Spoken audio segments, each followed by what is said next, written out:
Hello everyone. Welcome है आपके एक बार फिर से आपके अपने यूट्यूब चैनल एसआई जर्नी पे। आई होप आप लोग बहुत अच्छे होंगे और आपकी तैयारी भी बहुत अच्छी चल रही है। ओके, तो ठीक है, चलते हैं, अपना टॉपिक क्या है उस पर बात करते हैं। बाकी सब कुछ बढ़िया होगा, आई होप। तो सबसे पहले बात करते हैं, आज से हम स्टार्ट करने वाले हैं। क्या करने वाले नहीं, मतलब स्टार्ट किए अपना पी वाई क्यू सीरीज, यानी दरोगा के लिए जो इम्पोर्टेंट है, पी वाई क्यू सीरीज। ठीक ना, जो प्रीवियस ईयर का है उसको हम क्या करेंगे, उसका हम ऑपरेशन करने वाले हैं। उसका जो भी होगा एक एक करके तोड़ तोड़ के देखेंगे क्या क्या है। तो चलते हैं फर्स्ट क्वेश्चन पे। तो फर्स्ट क्वेश्चन हमारा क्या है, इब्राहिम लोदी दिल्ली का सुल्तान कब बना। तो आई होप ये सबको पता होगा, क्योंकि जो भी होता है एसआई का स्टूडेंट, ठीक ना, तो वो हिस्ट्री उसे बहुत अच्छा लगता है पढ़ने में, तो आई होप ये सबको पता होना चाहिए। तो इसका क्या आंसर होगा, इब्राहिम लोदी दिल्ली का सुल्तान कब बना। ये इसका आंसर क्या होगा, इसका आंसर होगा ये वाला। ओ सॉरी यार, इसका आंसर क्या होगा, 1517, यानी 1517। तो इब्राहिम लोदी जो है दिल्ली का सुल्तान कब बना, ये 1517 में। तो यहाँ इब्राहिम लोदी से अब आप लोगों को याद आना चाहिए क्या, इब्राहिम लोदी। भाई थोड़ा सा राइटिंग ख़राब हो तो बोलिएगा, ठीक ना, ऐसे कोशिश करूँगा बहुत अच्छे से लिखने का। इब्राहिम लोदी, ठीक ना। इब्राहिम लोदी की बात करते हैं तो इससे आप लोगों को याद आना चाहिए, जो इब्राहिम लोदी जो थे वो दिल्ली का अंतिम सुल्तान था। क्या था, दिल्ली का अंतिम सुल्तान, सॉरी, दिल्ली का अंतिम सुल्तान, अंतिम सुल्तान था, ठीक ना। उसके बाद क्या, ये लोधी वंश का भी अंतिम राजा था। ये भी आप लोगों को पता होना चाहिए कि जो इब्राहिम लोधी लोधी जो थे, ये लोधी वंश का अंतिम राजा, क्या बोलेंगे, लोधी वंश का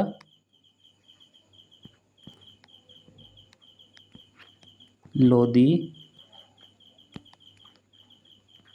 वंश का अंतिम राजा,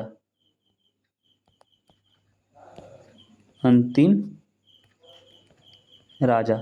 और आप लोग अपना नोट्स बनाते जाइएगा, क्योंकि जब एग्ज़ाम आता है ना तो यही नोट्स हम लोग फिर रिवाइज कर पाते हैं, और नहीं तो फिर बुक तो कुछ कर नहीं पाएंगे, क्योंकि बुक इतना मोटा होता है तो फिर वहाँ रिवीजन नहीं कर पाते हैं। और ये हमारा पी वाई क्यू सीरीज है, तो ये बाद में रिवीजन करने में आसानी होता है, ठीक ना।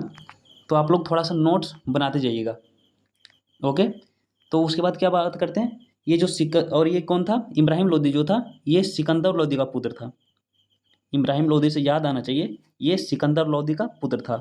किसका, सिकंदर लोदी का, सिकंदर लोदी। ओके, और इससे आप लोगों को क्या याद आता है कि जो इब्राहिम लोदी लोदी जो था, मेवाड़ के राणा सांगा से भी हारा। और ये जो है मेवाड़ के राणा सांगा से हार गए थे, ठीक ना। मेवाड़ के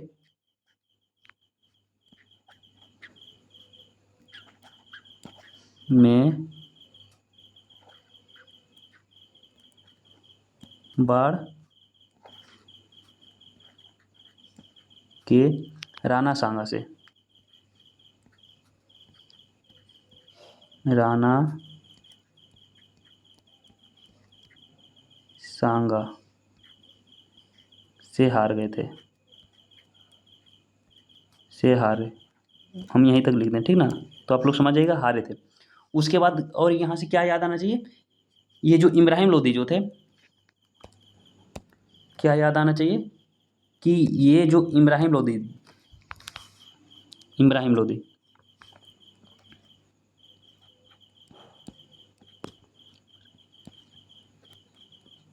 हिम लोदी,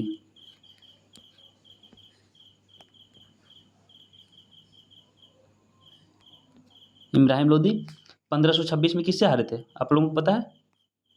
1526 ईस्वी में बाबर से हार गए थे। बाबर से हार गए। ओके, उसके बाद क्या है, और यहाँ से ये बात भी ध्यान रखिएगा, ये जो 1526 था, यहाँ पानीपत का प्रथम युद्ध हुआ। 1526 में ही पानीपत का प्रथम युद्ध, पानीपत का प्रथम युद्ध,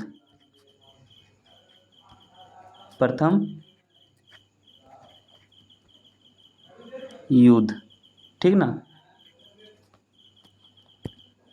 उसके बाद और क्या, इसका जो सैन्य विभाग होता था, क्या इसका, इब्राहिम लोदी का जो सैन्य विभाग होता था, एक मिनट यार,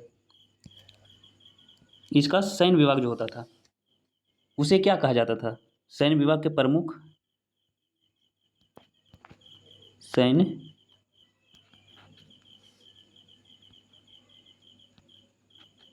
विभाग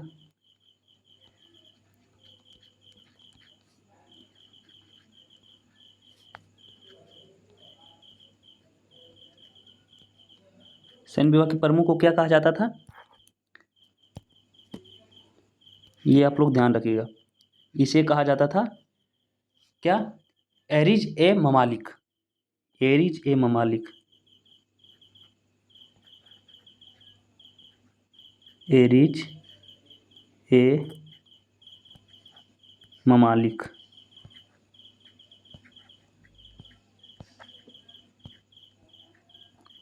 ममालिक, तो इतना इब्राहिम लोदी से क्वेश्चन है, ठीक ना। और क्या, और है कि दीवान ए, क्या दीवान ए रिसालत, ये होता था धार्मिक मामलों के लिए रिस्पॉन्सिबल होता था, ठीक ना। इसी में होता था क्या, धार्मिक मामलों, एक मिनट, अच्छा हाँ साइड, यहाँ पे स्लाइड है। तो क्या बता रहे थे, ये जो इब्राहिम लोदी है, ठीक ना, इब्राहिम लोदी,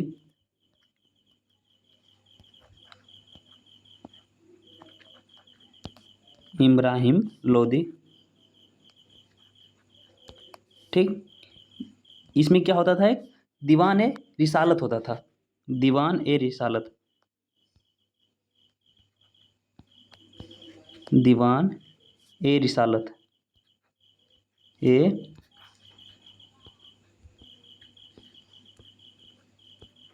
रिसालत, ठीक ना। तो ये कौन होता था दीवान ए रिसालत, ये होता था क्या, कि धार्मिक मामलों के लिए रिस्पॉन्सिबल होता था, ये जो होता था धार्मिक मामलों के लिए रिस्पॉन्सिबल होता था, ठीक ना, धार्मिक मामलों के लिए रिस्पॉन्सिबल,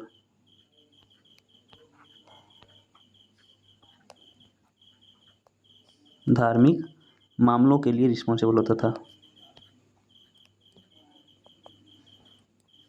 मामलों के लिए होता था।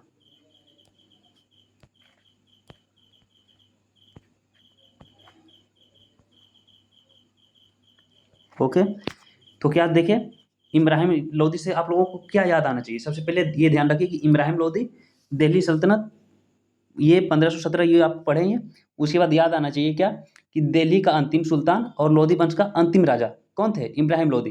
फिर इब्राहिम लोदी से ये याद आना चाहिए, ये सिकंदर लोदी का पुत्र था, किसका पुत्र था, सिकंदर लोदी का। उसके बाद क्या, मेवाड़ के राणा सांगा से भी ये हार चुका था। और क्या, 1526 में बाबर ने इसे पानीपत के प्रथम युद्ध में हरा दिए थे। और क्या पढ़े थे, और क्या पढ़े थे दोस्तों, हाँ और पढ़े थे, सैन्य विभाग के प्रमुख को एरिज ए ममालिक कहा जाता था, ठीक ना। इब्राहिम लोदी के सैन्य विभाग के प्रमुख को क्या, एरिज ए ममालिक कहा जाता था। और कौन होता था, और हमारा ये होता था दीवान ए रिसालत, और ये धार्मिक मामलों के लिए होता था। तो आई होप इतना आप लोगों को सबको समझ में आया होगा। उसके बाद क्या, आप लोग ये सब नोट्स करते रहिएगा, नोट, ठीक ना, नहीं तो फिर बाद में दिक्कत हो जाएगा। चलते हैं नेक्स्ट क्वेश्चन पे। उसके बाद नेक्स्ट क्वेश्चन क्या है, नेक्स्ट क्वेश्चन पूछ रहा है गोवा भारत का हिस्सा कब बना। आई होप ये सबको पता होगा, गोवा भारत का हिस्सा कब बना, ये 1961 में बना, यानी 1961। कब बना, 1961, 1961 में। उसके बाद यहाँ से आप लोगों को क्या याद आना चाहिए, इसके लिए ऑपरेशन विजय भी चलाया गया था, ठीक ना, ऑपरेशन विजय। तो ये जो है गोवा के लिए ऑपरेशन विजय भी चलाया गया था। तो ये पूछता है, बहुत इंपॉर्टेंट है, ठीक ना, गोवा। तो इसके लिए ऑपरेशन विजय चलाया गया था।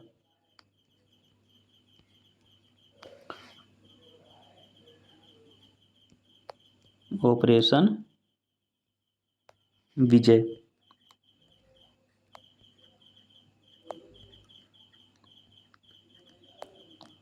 ओके, उसके बाद क्या याद आना चाहिए, और ये जो है गोवा का गठन कब हुआ, ठीक ना, इस ये विभाजन होके गोवा का गठन फिर कब हुआ, ये आप लोगों को पता होना चाहिए। इसका गठन लिखते हैं, ठीक ना, गठन।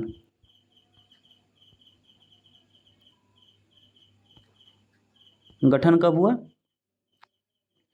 30 मई 1987। कितना? 30 मई यानी 30 मई 1987।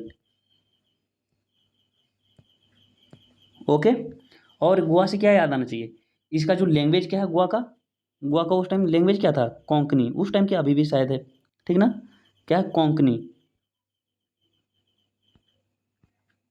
कोंकणी।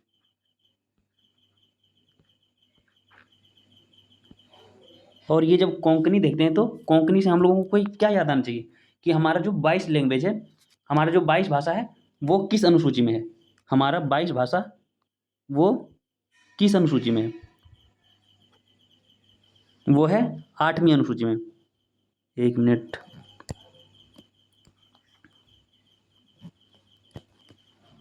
ये जो 22 भाषा, कितना भाषा, 22 भाषा,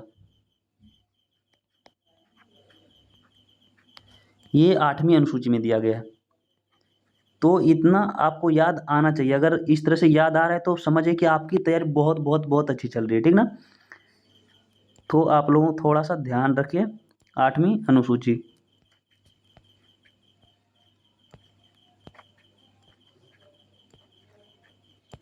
आई होप राइटिंग सबको समझ में आ रहा होगा। ओके गाइस, क्योंकि मेरा राइटिंग ऐसा ही है। अब क्या, यहाँ से फिर क्या क्या याद आना चाहिए कि जो है यहाँ से बहुत सारा ऑपरेशन भी हुआ था, ठीक ना। जो जो ऑपरेशन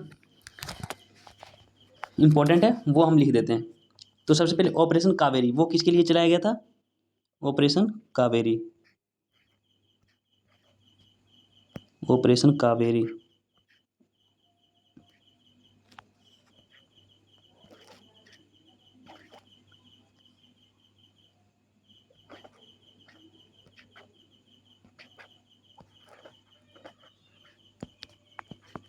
ये हमारा सूडान के लिए चलाया गया था, ठीक ना, सूडान से बाहर निकालने के लिए, भारतीय नागरिकों को बाहर निकालने के लिए।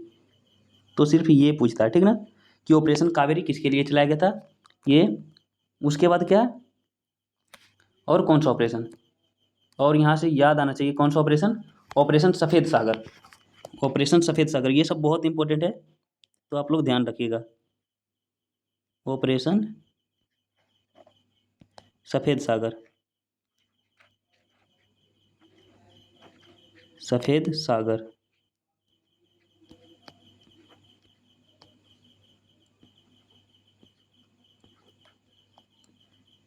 ठीक ना। ये किसके लिए चलाया गया था, कारगिल युद्ध में, ठीक ना, एयरफोर्स ने चलाया था।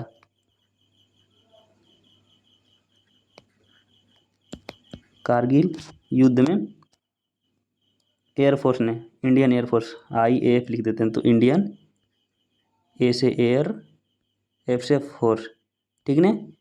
तो ऑपरेशन सफ़ेद सागर कौन चलाया था, सबसे पहले इंडियन एयरफोर्स, कारगिल युद्ध में, ठीक ना। तो इतना याद आना चाहिए। उसके बाद क्या, एक ऑपरेशन कुकुम्बर चलाया गया था, क्या, operation cucumber, operation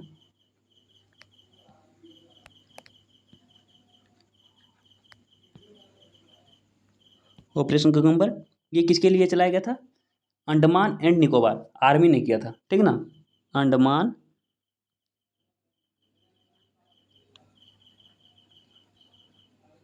Andaman and Nicobar,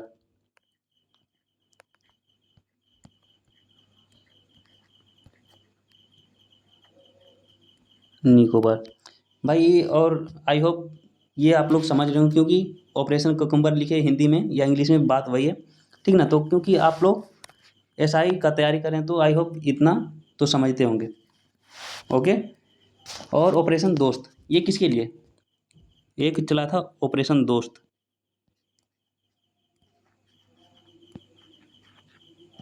operation दोस्त किसके लिए चलाया गया था, ये टर्की के लिए चलाया गया था, ठीक ना।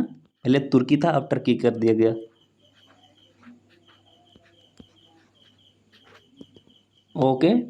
उसके बाद और एक ऑपरेशन स्माइलिंग मुद्दा, ये आई होप सबको पता होगा, एक ऑपरेशन शक्ति, एक ऑपरेशन स्माइलिंग मुद्दा, ये बहुत इंपॉर्टेंट है, ऑपरेशन स्माइलिंग मुद्दा।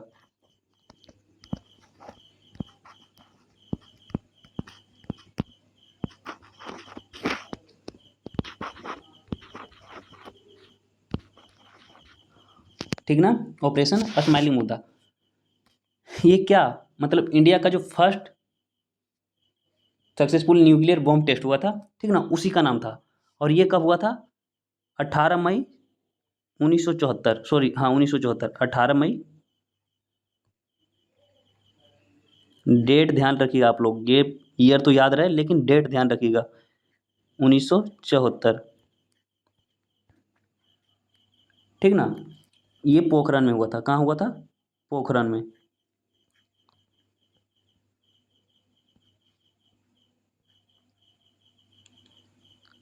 ठीक।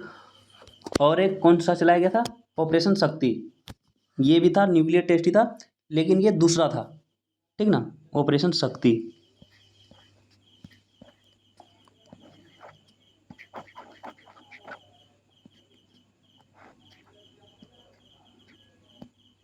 ऑपरेशन शक्ति, ठीक ना। ये कब चलाया गया था, ये भी मई 1908 में ही चलाया गया था, 1908 को, 1998, ठीक ना। और इसका ऑपरेशन शक्ति तो समझ ही रहे हैं, ठीक ना। और एक ऑपरेशन कैक्टस चलाया गया था, ये मालदीव के लिए चलाया गया था, ऑपरेशन कैक्टस,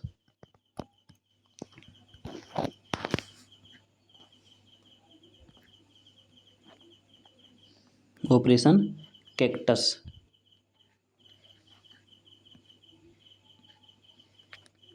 सूर्य,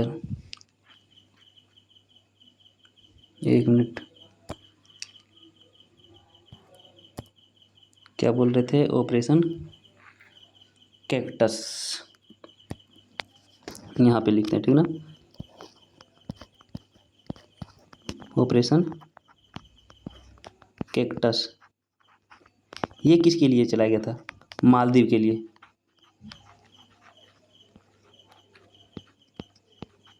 तो आई होप आप लोग इतना लिख लिए होंगे, ठीक ना, क्योंकि ये सब मैच में या तो मैच द फॉलोइंग पूछ लेगा मिलान करने के लिए, या फिर स्टेटमेंट वाला क्वेश्चन में डाल देता है, ठीक ना, कि ये ऑपरेशन कब हुआ था। एक आता है ऑपरेशन गंगा, ये तो रिसेंट वाला, ये तो आप लोगों को पता होगा, क्या operation Ganga, operation Ganga Ukraine से भारतीय नागरिकों को निकालने के लिए चलाया गया था, ठीक ना, यूक्रेन से।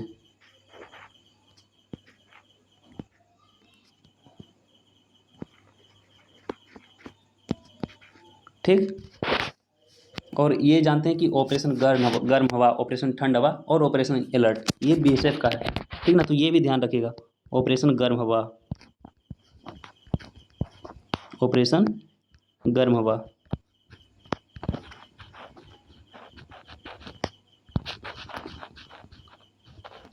गर्म हवा, एक ऑपरेशन ठंड हवा,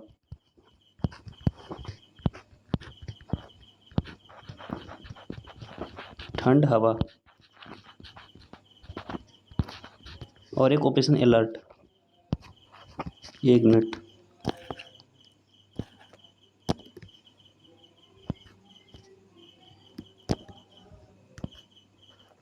ऑपरेशन अलर्ट।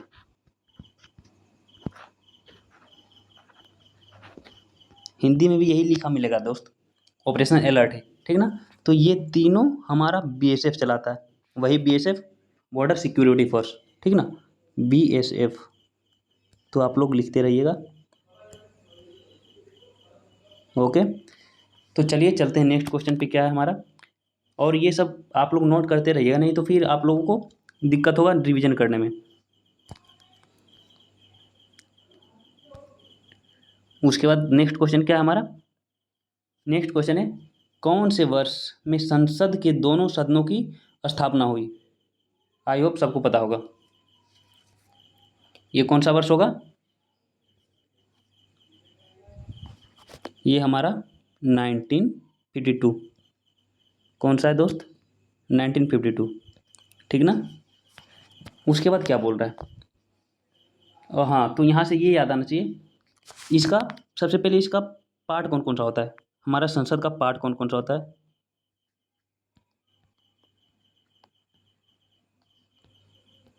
ये तो होता है ये लोकसभा, राज्यसभा और हमारा राष्ट्रपति, यानी बोले तो प्रेसिडेंट, ठीक ना। तो चलिए राष्ट्रपति लिखते हैं, राष्ट्रपति। फिर यहाँ से जैसे हम लोकसभा देखें, तो हम लोगों को लोकसभा से याद आना चाहिए, क्या याद आना चाहिए? कि इसे लोगों का सदन कहते हैं। क्या कहते हैं इसे? लोगों का सदन, ठीक ना। लोकसभा को क्या कहते हैं? लोगों का सदन।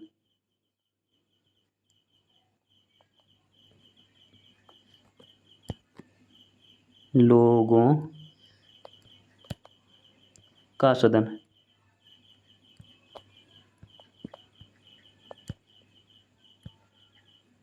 और यहाँ से क्या याद आना चाहिए? और इसे इसे क्या, इसे निम्न सदन भी कहते हैं, ठीक ना। तो आई होप ये सबको पता होगा। अब राज्यसभा को क्या कहते हैं? अगर निम्न सदन नहीं लिख पा रहे तो लिख लीजिए, हम तो यहाँ पे जगह नहीं मिला थोड़ा सा, ठीक ना, तो निम्न सदन लिख लीजिए। और राज्यसभा को क्या कहते हैं? राज्यों का परिषद।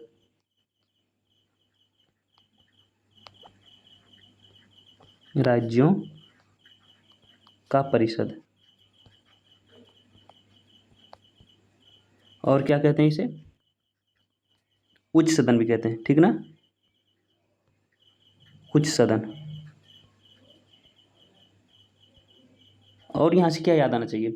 इसका जो मैक्सिमम नंबर होता है, ठीक ना, मैक्सिमम नंबर कितना होता है राज्यसभा का? अधिकतम संख्या।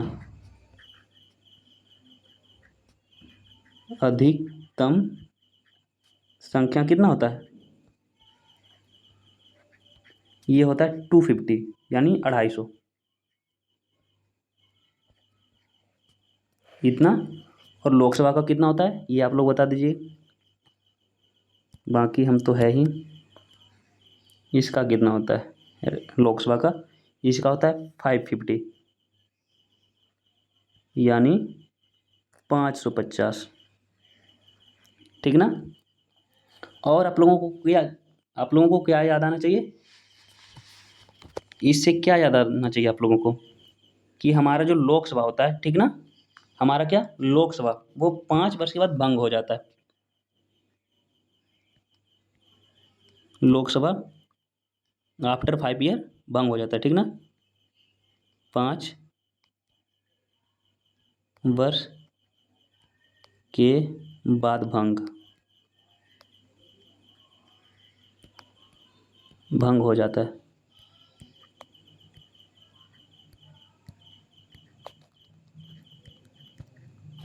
और राज्यसभा क्या? और राज्यसभा हमारा अस्थायी सदन है, ठीक ना, ये कभी भंग नहीं होता, ये स्टेटमेंट वाला क्वेश्चन बनता है, ठीक ना। और हम जितना भी यहाँ पे लिख रहे हैं नोट्स का फॉर्म में, ठीक है, वो कहीं ना कोई एग्जाम में पूछा ही गया है, तो इसलिए बहुत बहुत बहुत इंपॉर्टेंट हो जाता है सारा चीज़। तो आप लोग नोट करते रहिए, उसको बार बार रीड करते रहिए, रिवीजन करते रहिए, उसको याद करने का ज़रूरत नहीं है, सिर्फ आप उसको बार बार पढ़ते रहिए, याद हो जाएगा।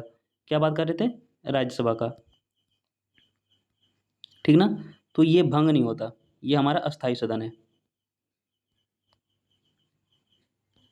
अस्थायी सदन, ठीक।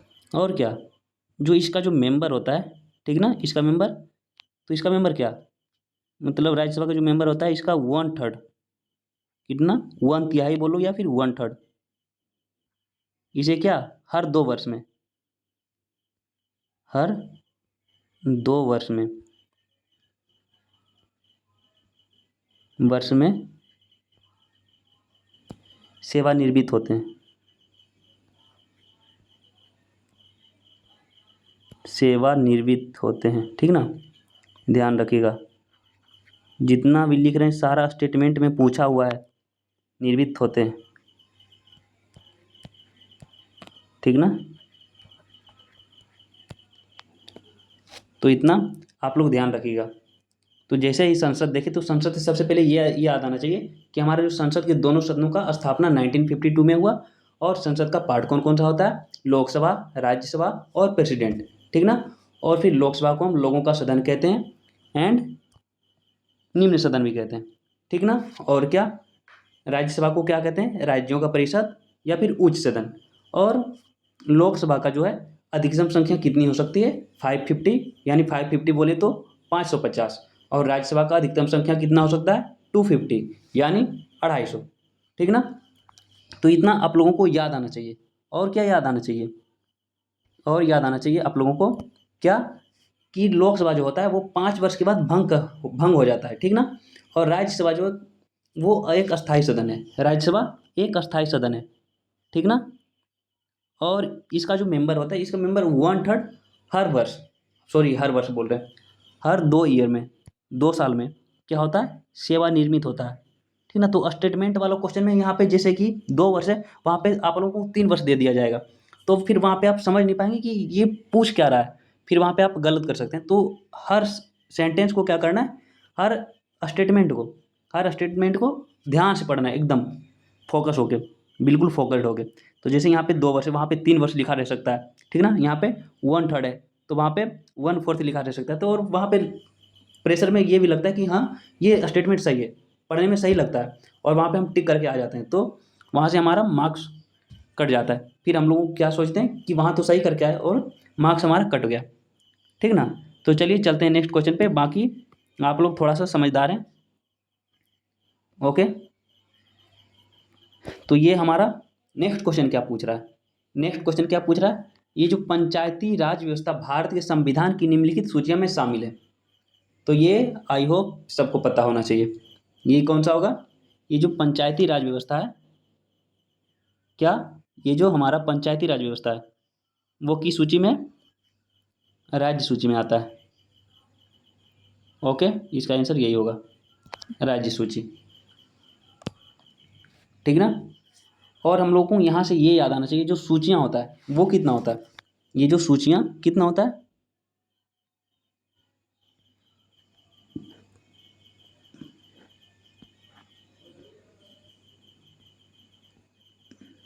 आप लोग लिखते रहिएगा, ठीक ना, क्योंकि मेरा राइटिंग सही नहीं है। सूचियाँ कितना होता है? 3 होता है। एक संघ सूची, ये सब तो सबको पता होता है, संघ सूची,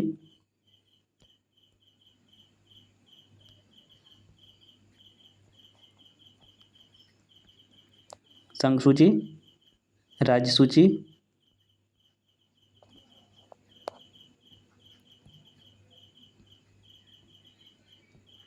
और एक समवर्ती सूची।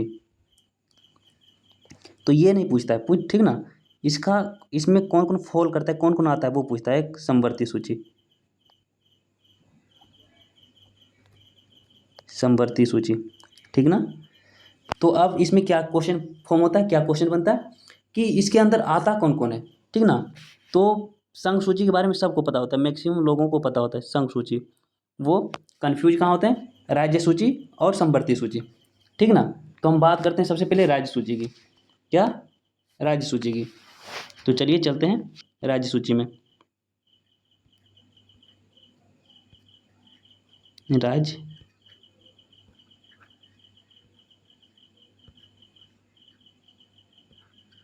सूची, ठीक ना। और इसमें एक क्वेश्चन क्या बनता है कि इसमें पहले कितने विषय थे और अभी कितने हैं, ठीक ना। तो इसमें विषय पूछ लेता है, तो सबसे पहले विषय लिख लेते हैं।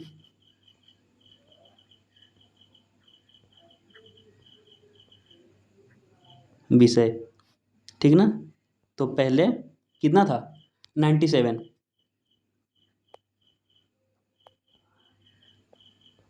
पहले 97 विषय था, यानी 97 विषय। और अब कितना है? और अब 100 है। तो आप लोग ध्यान रखिएगा, ये अब यानी प्रेजेंट में 100 है। ठीक है, तो क्या पूछ रहे थे? हाँ मतलब राज्य सूची में आता कौन कौन है, कौन कौन फॉल करता है। तो सबसे पहले इसमें कौन आता है, हमारा पुलिस हो गया,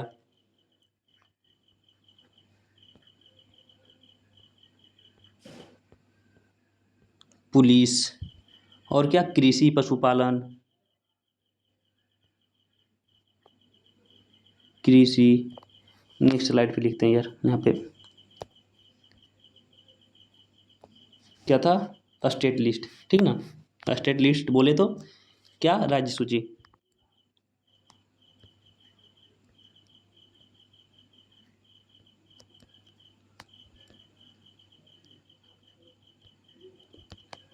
तो इसमें कौन कौन सा आता है, पुलिस, कृषि, पशुपालन। ठीक ना,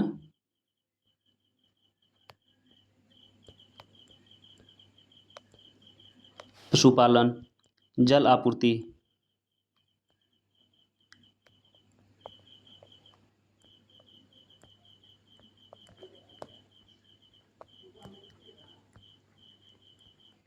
जल आपूर्ति।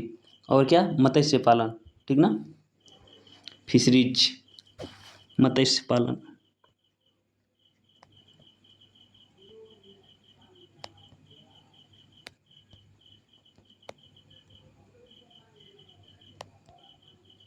मत्स्य पालन। और हमारा स्वास्थ्य और स्वच्छता।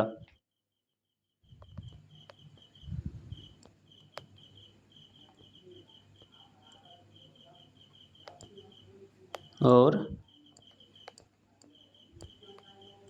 स्वच्छता,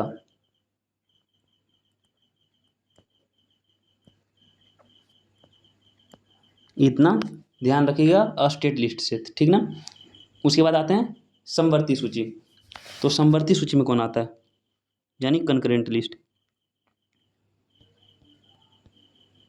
समवर्ती सूची।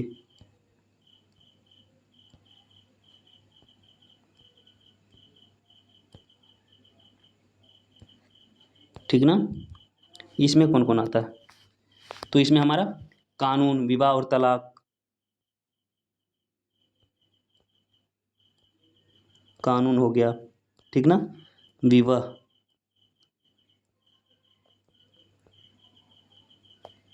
और तलाक।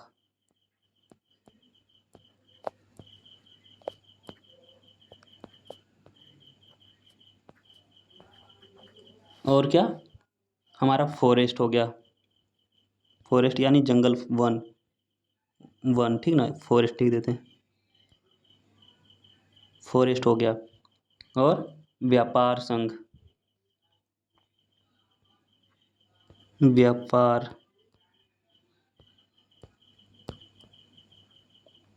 और क्या, शिक्षा, दिवालियापन। ये सब किस में आता है, समवर्ती सूची में, शिक्षा एंड दिवालियापन।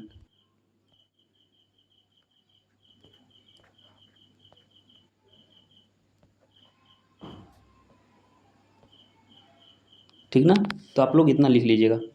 उसके बाद बात करते हैं संघ सूची, भी बात कर लेते हैं। और क्या, इसमें विषय कितने हैं, ये भी बात कर लेते हैं। इसमें कितने विषय हैं, इसमें कितने विषय हैं, इसमें हमारा कितना था, हाँ पहले था 47। ठीक ना, पहले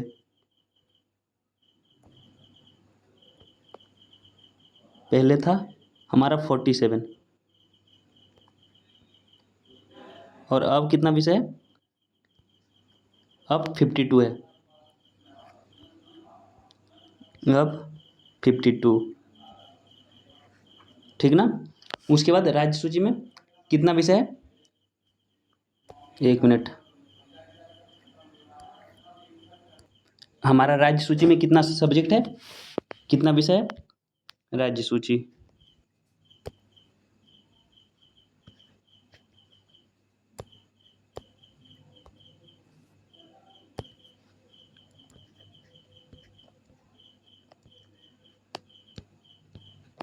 राज्य सूची में कितना विषय है, पहले था 61 यानी 61। ठीक ना, हम बी लिखे मतलब बिफोर, पहले था 61 और प्रेजेंट में कितना विषय है? प्रेजेंट में हमारा 66 है, ठीक ना। और हम इसको याद कैसे करेंगे पता है? इस तरह से याद करेंगे, हम इसको याद इस तरह से करेंगे, 1 मिनट, ऐसे 9700 राज्य सूची, सॉरी यार, राज्य संघ सूची, ये हम यहाँ पे संघ सूची का ये हम क्या लिख दिए, सॉरी यार, थोड़ा सा माइंड कहीं और था। ये हमारा किसका है?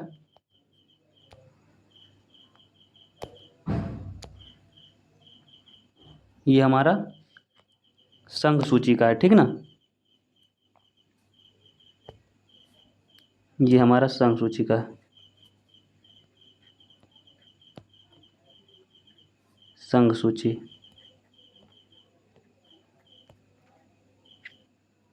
ठीक है। तो ऐसे याद रखना है, 9700 संघ सूची, 9700 संघ सूची, ठीक ना।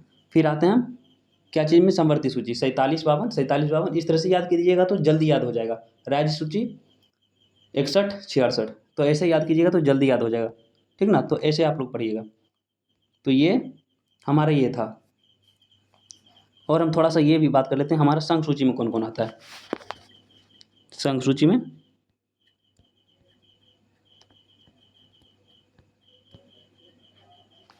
कौन कौन आता है? हमारा डिफेंस हो गया यानी रक्षा, ठीक ना। उसके बाद क्या? हमारा उच्च शिक्षा हो गया, हाई एजुकेशन, उच्च शिक्षा,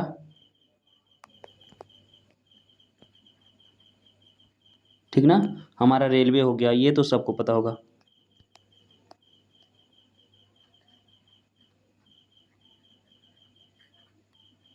रेलवे हो गया और पोस्ट हो गया,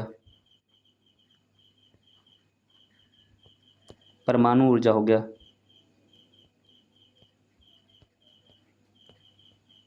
परमाणु ऊर्जा,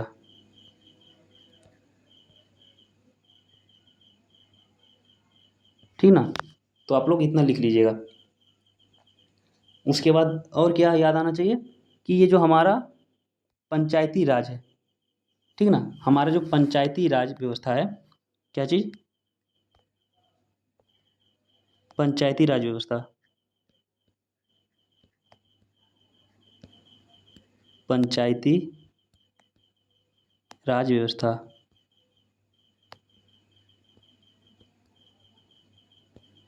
इसको लागू सबसे पहले कौन सा स्टेट किया? राजस्थान लागू किया। कौन? राजस्थान, ठीक ना।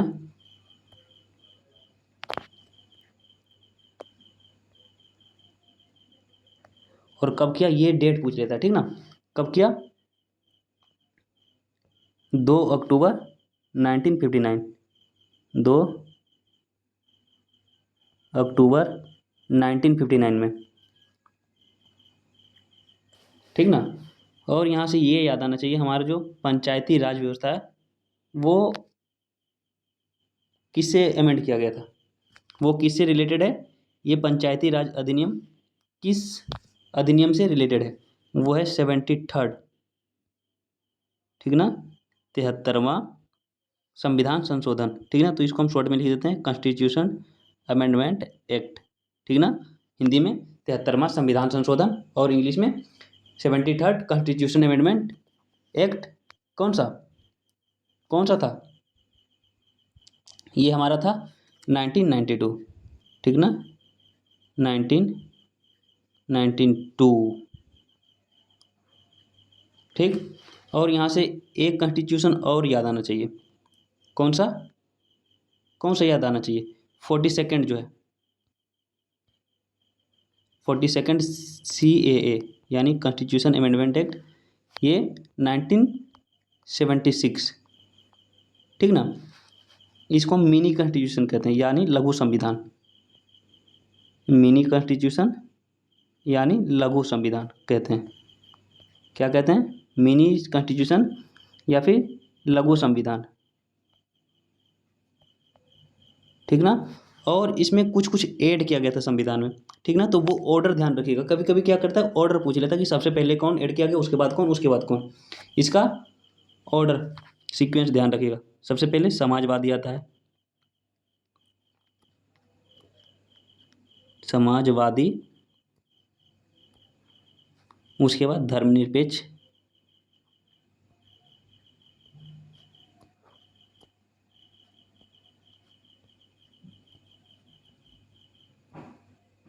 धर्मनिरपेक्ष और अखंडता, और क्या है अखंडता।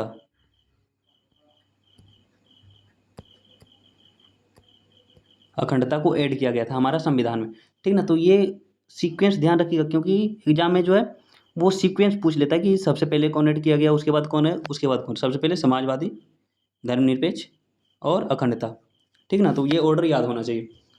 उसके बाद 54 तो जान ही रहे हैं, ठीक ना। वो 1978 में हुआ था। 44वां संविधान संशोधन कब हुआ था? 44वां संविधान संशोधन 1978 में हुआ था। ये आप लोग लिख लीजिए। बाकी चलते हैं नेक्स्ट क्वेश्चन पे।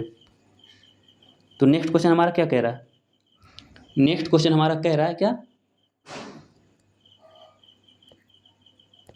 कि संस्कृत व्याकरण का विकास पाणिनि के साथ शुरू हुआ, उनकी पुस्तक का नाम क्या है, ये पूछ रहा है।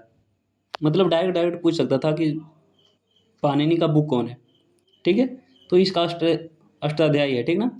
तो ये इतना सारा मतलब क्वेश्चन घुमा रहा है, ठीक ना। और ये लैंग्वेज कौन सा है ये ध्यान रखिएगा। अष्टाध्यायी कौन सा है? संस्कृत लैंग्वेज में, यानी संस्कृत व्याकरण का, ठीक ना। और इसको लिखा कौन, ठीक ना। तो अब हम बात करते हैं थोड़ा सा क्या, थोड़ा सा हम बात कर लेते हैं कौन कौन सा बुक लिखा कौन कौन, ठीक ना। तो सबसे पहले आते हैं बुद्ध चरित्र। बुद्ध चरित्र लिखा कौन, यहाँ पे लिखते हैं।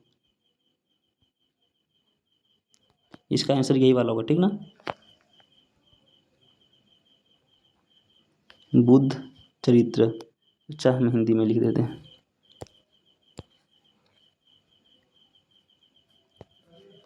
क्या है? बुद्ध चरित्र।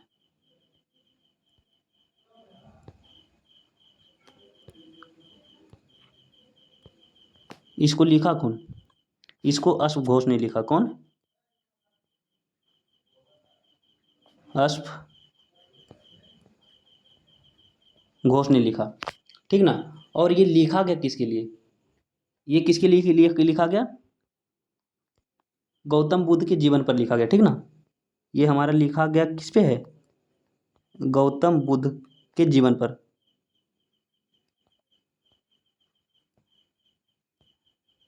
बुद्ध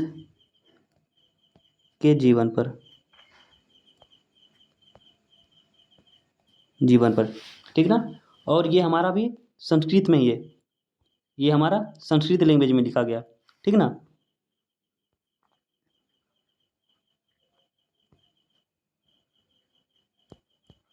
संस्कृत लैंग्वेज,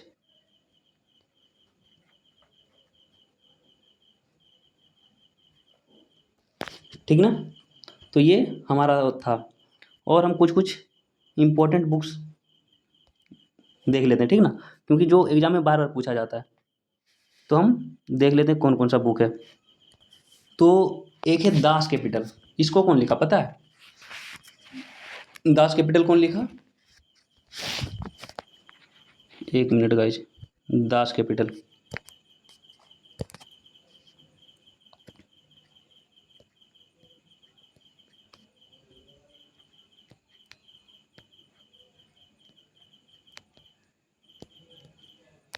इसको लिखा कार्ल मार्क्स, ठीक ना।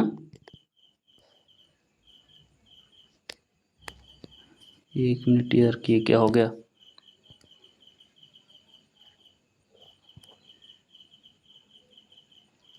कार्ल मार्क्स,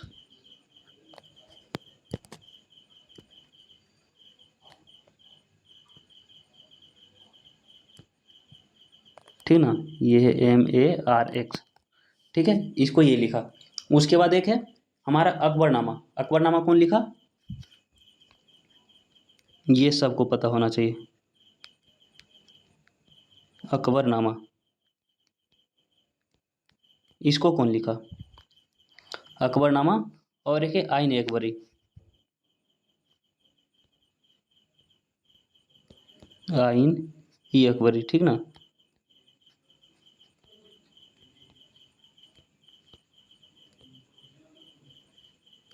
आई होप समझ रहे हो, ठीक ना। ये दोनों को अबुल फजल ने लिखा है, अबुल फजल। जो इंग्लिश नहीं लिख पा रहे वो हिंदी में लिख लीजिए, हम बोल रहे हैं लिख लीजिए, क्या, अबुल फजल।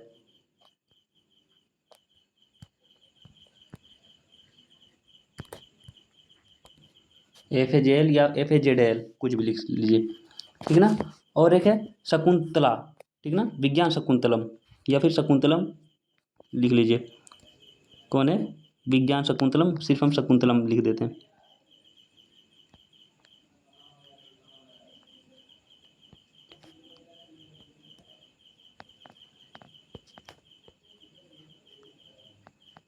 विज्ञान शकुंतलम या फिर अभिज्ञान शकुंतलम, ठीक ना। तो ये लिखा है हमारा कालिदास।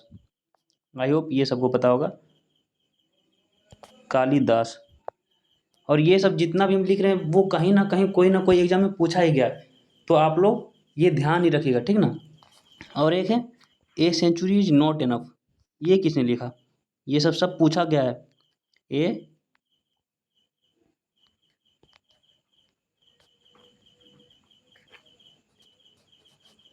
ये नहीं होगा, a century is not enough, not enough, इसको हिंदी में भी यही लिखेंगे, ठीक ना। तो इसको कौन, ये है सौरव गांगुली का,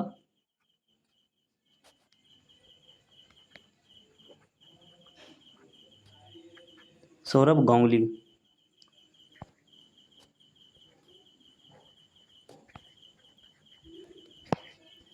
ठीक ना। तो ये है हमारा, बाकी और लिख ले क्या, चलिए और देखते हैं, स्पेस होगा तो लिख देंगे।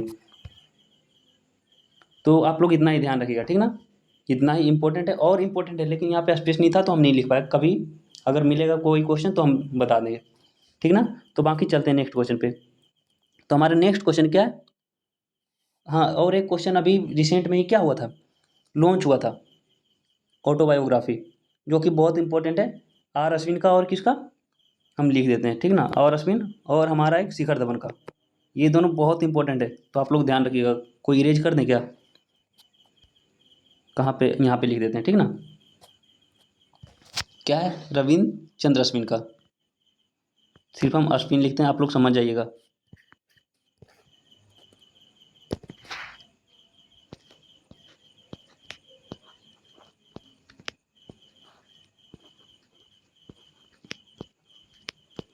और अश्विन का है, ठीक ना।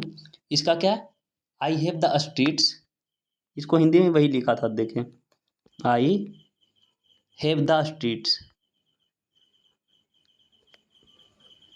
Have the streets.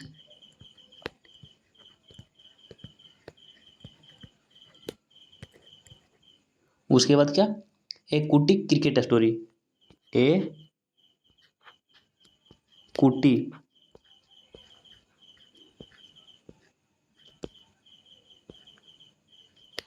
Cricket story,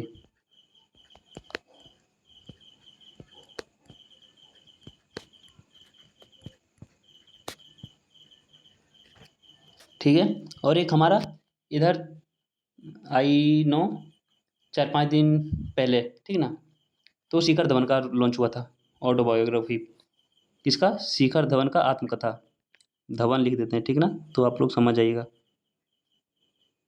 Shikhar Dhawan, ठीक ना। तो उसका कौन था, द वन क्रिकेट, क्या है, द वन क्रिकेट,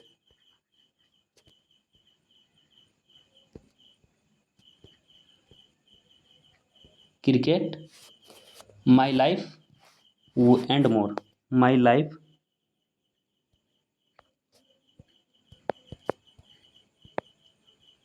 एंड, यहाँ पे लिख देते हैं मोर, ठीक ना गाइज, MORE लिख लीजिएगा, यहाँ पे लिखा नहीं रहा है, MORE लिख लीजिएगा, the one cricket my life and more, ये है हमारा, और सॉरी, शिखर धवन का, ठीक ना। तो चलिए चलते हैं नेक्स्ट क्वेश्चन पे, क्या है हमारा, तो नेक्स्ट क्वेश्चन क्या है, मोहम्मद गौरी ने 1191 में तबर हिंद यानी भटिंडा पर हमला किया, जो के लिए एक रणनीतिक बिंदु था। वो किसके लिए था? आई होप मोहम्मद गौरी सबको पता होता है, ठीक ना। तो इसका क्या आंसर होगा? पृथ्वीराज चौहान। इसका आंसर क्या होगा? पृथ्वीराज चौहान, ठीक ना। तो बात करते हैं आप पृथ्वीराज चौहान से। क्या ये जो पृथ्वीराज चौहान था, इसे तराइन का प्रथम युद्ध भी, ये जो भटिंडा का हमला है, इसे तराइन का फर्स्ट वॉर कहते हैं, ठीक ना। तराइन का प्रथम युद्ध भी कहते हैं इसी को। तराइन का, अरे यार, अरे यार ये क्या हो रहा है,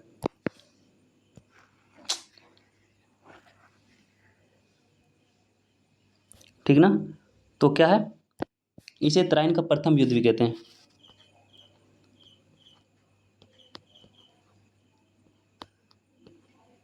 तराइन का प्रथम युद्ध,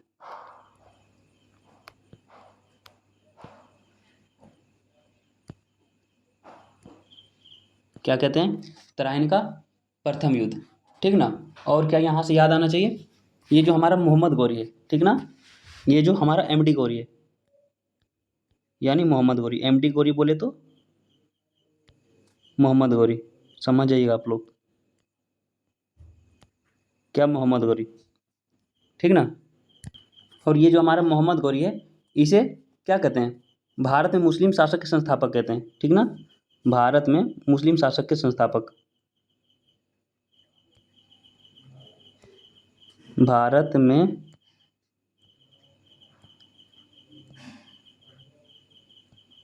मुस्लिम शासक के संस्थापक,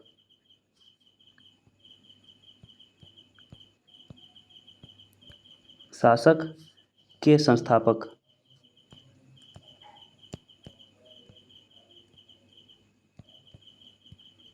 स्थापक, ठीक ना।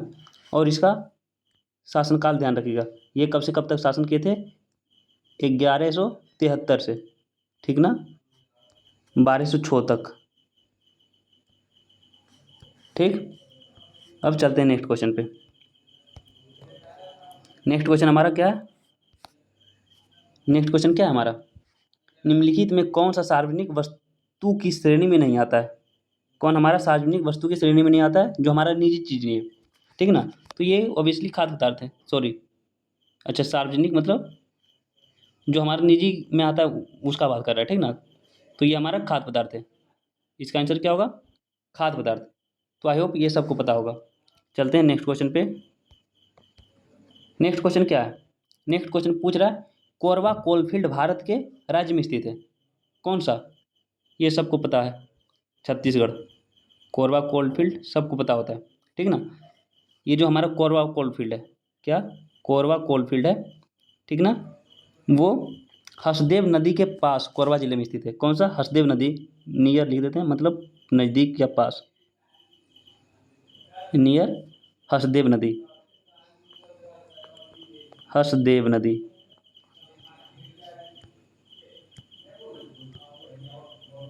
ठीक ना। कौन सा नदी है? हसदेव नदी। और ये हसदेव नदी जो है, ये हमारा महानदी का ट्रिब्यूटरी है, यानी महानदी का सहायक नदी है।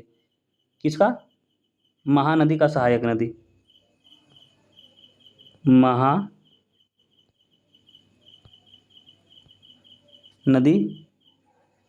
का सहायक है, ठीक ना। तो यहाँ से आप लोग ये ध्यान रखिएगा। और यहाँ से ये तो हमारा कोरबा कोलफील्ड था, और एक पूछता है कि रानीगंज ये कहाँ है? रानीगंज कोलफील्ड कहाँ है? रानीगंज कोलफील्ड,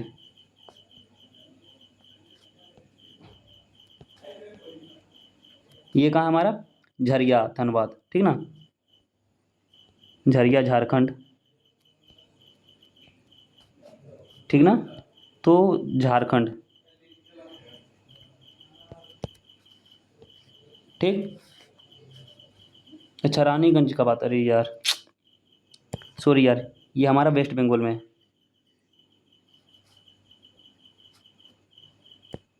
वेस्ट बंगाल में, WB से वेस्ट बंगाल यानी पश्चिम बंगाल, ठीक ना। हम झरिया का बात कर रहे हैं कि झरिया है, ये सब पूछ लेता है, ठीक ना।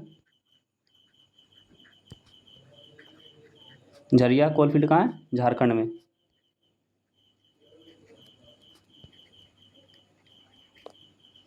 ठीक, आप लोग इतना लिख लीजिएगा। चलते हैं नेक्स्ट क्वेश्चन पे। नेक्स्ट क्वेश्चन क्या बोल रहा है? नेक्स्ट में क्या बोल रहा है कि निम्नलिखित में किस हड़प्पा स्थल में यज्ञ वेदी फायर ऑल्टर मिले हैं? ये कहाँ मिला है हमारा? ये हमारा कालीबंगा में मिला है। कहाँ? कालीबंगा में, यहाँ मिला है, ठीक ना। और कालीबंगा जैसे बोले तो हम लोग को ये याद आना चाहिए कि कालीबंगा में और क्या क्या मिला है, ठीक ना। कालीबंगा में क्या क्या मिला है? महिलाओं की टेराकोटा की मूर्तियाँ मिली है, ठीक ना। महिलाओं की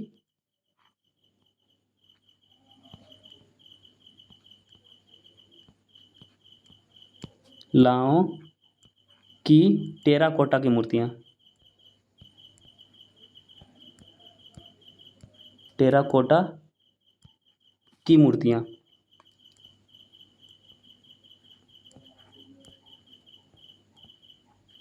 और औरत का जितना भी श्रृंगार का सामान था, ठीक ना, औरत के जितना भी श्रृंगार का सामान है वो भी यहीं से मिला, ठीक ना। महिलाओं के श्रृंगार का सामान, यहाँ पे हम श्रृंगार सिर्फ लिख देते हैं।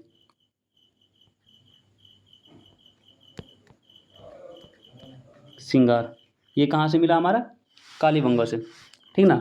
और यहाँ से हमको मोहनजोदड़ो याद आना चाहिए, ठीक ना, मोहनजोदड़ो।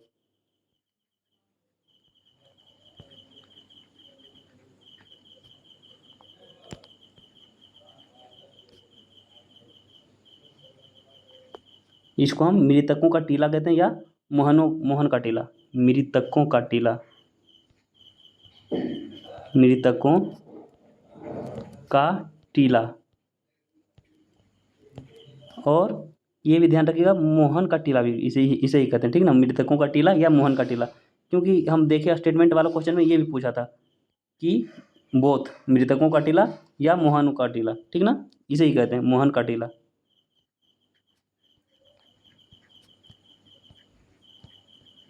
और ये हमारा किस नदी के किनारे बसा है? ये हमारा ये हमारा सिंधु रिवर।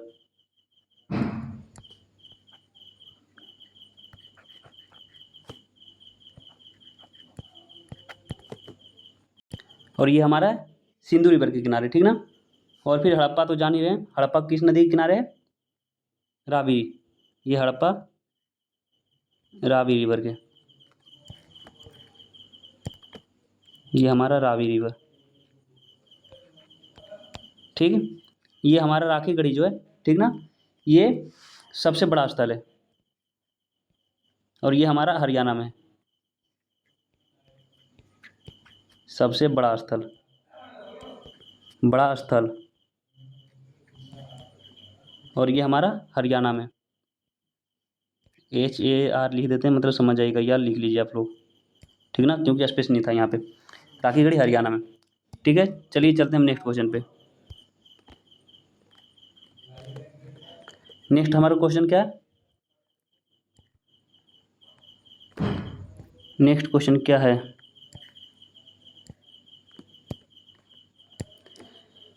नेक्स्ट बोल रहा है निम्नलिखित में कौन सी जायद फसल है? तो कौन सी जायद फसल है? ये हमारा खीरा है, ठीक ना। तो ये बताइए जायद फसल होता क्या है, ठीक ना, जायद फसल होता क्या है? ये जायद फसल होता क्या है? ये जायद फसल होता है क्या कि मार्च से जून के बीच उगाई जाती है इसे, मार्च से जून के बीच, जून के बीच उगाई जाती है, उगाई जाती है, ठीक ना। और इसका एग्जाम्पल ध्यान रखिएगा, जायद का खीरा हो गया, तरबूज हो गया, जो गर्मी में मिलता है जितना चीज़, आप लोग तो जान ही रहे हो गर्मी में क्या क्या, खीरा, तरबूज, करेला, ये सब, ठीक ना। तो ये इसमें आता है जायद फसल में। और हम बात कर लेते हैं खरीफ का, ठीक ना। तो ये खरीफ क्या होता है? एक होता है खरीफ। अरे यार, खरीफ फसल क्या है? खरीफ, ठीक ना। ये क्या होता है हमारा? खरीफ फसल होता है जून से जुलाई में, जिसको बोते हैं जून से जुलाई में बोते हैं, और ये बुआई है हमारा।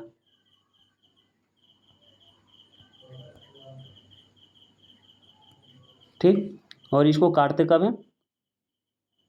सितंबर से अक्टूबर में, ठीक ना। सितंबर अक्टूबर में, अक्टूबर में कटाई होता है। ठीक, और इसका एग्जाम्पल ध्यान रखिएगा। इसका एग्जाम्पल कौन कौन सा होता है? ज्वार, बाजरा, ज्वार हो गया,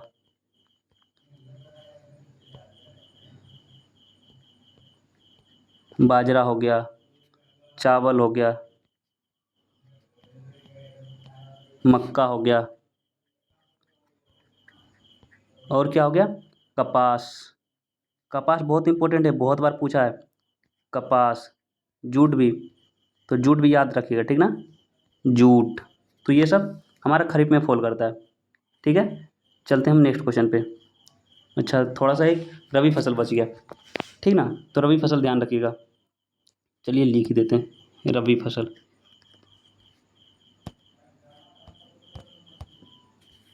क्या है हमारा रबी फसल? ये क्या है रबी फसल? ये हमारा बुआई कब होता है? इसका बुआई, बुआई कब होता है इसका? अक्टूबर नवंबर में। अक्टूबर नवंबर में। और इसका कटाई कब होता है? कटाई कब होता है? अप्रैल मई में। अप्रैल मई, ठीक ना। ये ध्यान रखिएगा। और इसका एग्जाम्पल इसमें कौन कौन सा आता है? एग्जाम्पल क्या इसमें आता कौन कौन है? गेहूं हो गया, यानी वीट, गेहूं, जौ, वो ज्वार था, यहाँ पे जौ है, जौ, चना, अलसी, एक फसल होता है अलसी, ये आप लोग कंफ्यूज नहीं होइएगा, ठीक ना। अलसी, सरसों, मतलब जो ठंड में उगाया जाता है, सरसों। एक मसूर हो गया, मटर हो गया, मसूर, मटर, आलू। तो इतना आप लोगों को ध्यान रखिएगा, ठीक ना। तो चलिए देखते हैं और क्वेश्चन है। अच्छा, अब क्वेश्चन नहीं है, ठीक ना। तो दोस्तों, ये था आज का मेरा PYQ सीरीज, ठीक ना। तो जिस तरह से हम ये जितना भी क्वेश्चन था इसको पोस्टमार्टम के, तो उसी तरह से डेली चलेगा, ठीक ना। तो आप लोग डेली ये फॉलो कीजिए और नोट्स बनाते जाइए, क्योंकि जब एग्ज़ाम आता है तो एक महीना वो पढ़ने के लिए नहीं होता है, वो एक महीना हमारा रिवीजन के लिए होता है। जब एग्ज़ाम से एक महीने पहले का दिन होता है वो पढ़ने के लिए सिर्फ होता है, रिवीजन करने के लिए। वो हमारा न्यू चीज़ पढ़ने के लिए नहीं होता है कि चलो नया कोई नया बुक पढ़ लेते हैं, कोई कुछ पढ़ लेते हैं, वो नहीं होता है, ठीक ना। तो अभी से लग जाइए, क्योंकि नोटिफिकेशन यूट्यूब पे बहुत सारा आ ही गया होगा वीडियो कि नोटिफिकेशन आ गया इसका, ठीक है। बाकी आप ध्यान रखिए और ये आप पढ़ लीजिए क्या लिखा हुआ है, क्या सोच रहे हो, मतलब चलिए यार आप लोग खुद से पढ़िएगा इसे, ठीक ना। ये खुद से पढ़ लीजिएगा आप लोग, ये आप ही लोगों के लिए लगाए हैं, ओके, ठीक ना। तो चलिए चलते हैं नेक्स्ट क्वेश्चन क्या है नेक्स्ट। अच्छा, कुछ नहीं, नेक्स्ट में हमारा ये है। तो ये हमारा था आज का पूरा जीके का पोस्टमार्टम, ये ठीक ना। और जिसको भी ये पीडीएफ चाहिए, ये पीडीएफ हमारा कहाँ मिलेगा? पीडीएफ मिलेगा कहाँ पे? पीडीएफ हमारा मिलेगा कहाँ? एक टेलीग्राम चैनल है, TG करके, यानी टेलीग्राम, ठीक ना। वो SI जर्नी के नाम से ही है, ठीक ना, सब स्मॉल में, SI जर्नी।